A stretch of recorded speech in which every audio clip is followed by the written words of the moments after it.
Just a few days ago, I conducted my first ever paranormal investigation at the Crags Radio Media Centre. Although we don't have any concrete evidence, I feel like something has been trying to communicate with us. And as a skeptic, I'm trying to prove whether this building is haunted or not. So far, we've managed to capture some strange noises, an EMF and a flashy ball has been set off, and an investigation that happened 2 years prior has brought up the same name, Tom, on my investigation. So here we are, back again, ready to investigate further.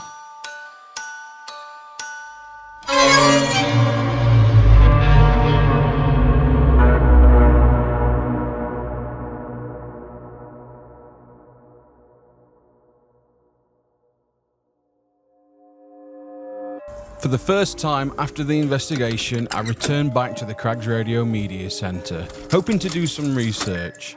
It felt strange walking back into a building that I know something is here, but is dying to communicate with me.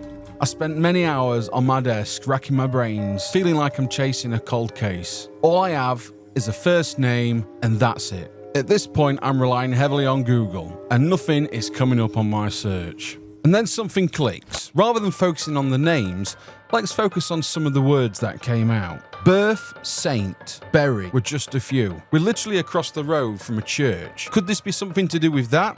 And what we thought was Mason may not have meant the name Mason. What about if it was a stonemason? We're literally a few doors up from a headstone memorial shop. I figured at this point I probably needed a bit more research, so I headed straight to the Creswell Library, just a few doors away.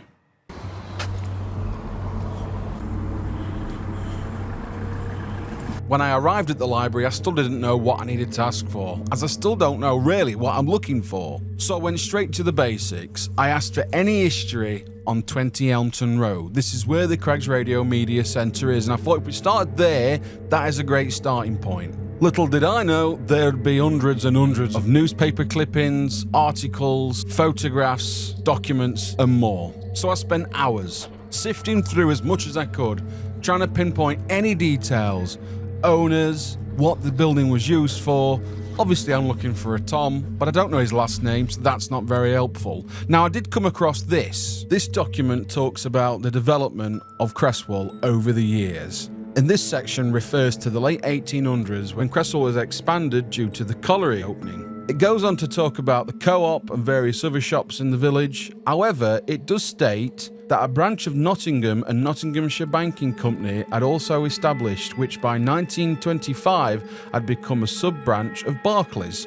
The Westminster Bank had a sub-branch in the village in the early 1930s, and the Yorkshire Penny Bank operated a branch at the schools. So does that mean that there was 3 banks in the village? However, we do know our building was built in 1907 because it's on the architecture outside. Then I found this and it's completely threw me off scent. So according to this, Westminster Bank Limited is at 13 Elmton Road.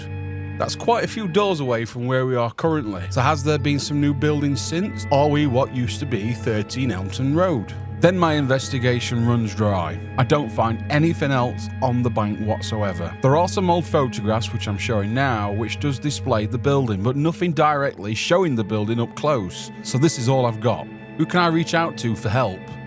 Who can tell me who Tom is? Where do I need to look for all this information? Please let me know in the comments what you think I should do next. How do I investigate this further? Because right now, I'm feeling a bit lost.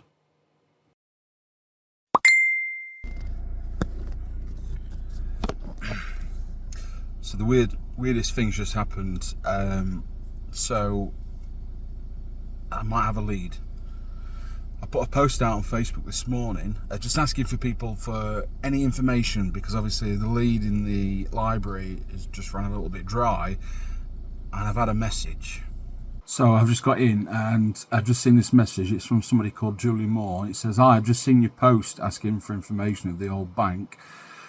My grandma used to live in the bank, I think from the mid-50s to around 1977. She lived behind the bank as an employee for NatWest caretaker cleaner kind of thing.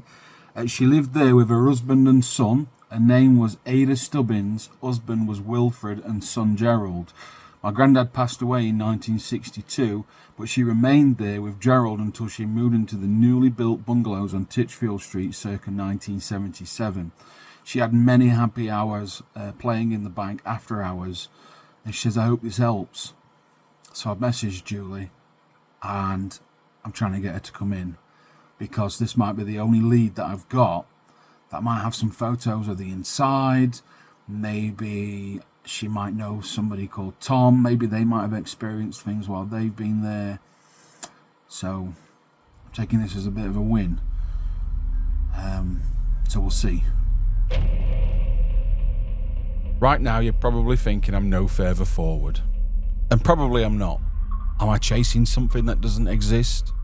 Am I not looking in the right places? Is this something that I've missed?